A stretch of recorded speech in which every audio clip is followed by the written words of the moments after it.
在原文之意义，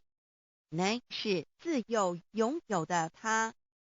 亦即不生不灭诸天之国与神之国，神为诸天之国之上的主宰，母居里天，在诸天之上，为外灵真宰。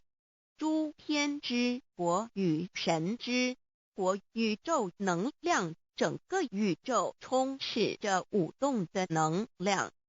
除了此舞动的能量，我们的宇宙一无所有。在某个时间点，这些能量分成许多有知觉的能量与无知觉的能量，从而有意分为二就对立。斯瓦米维达帕若提 Swami Vedabharati 者着火于家约翰一书第4章第13节，神将他的灵赐给我们，从此就知道我们是住在他里面，他也住在我们里面。约翰一书3:24，遵守神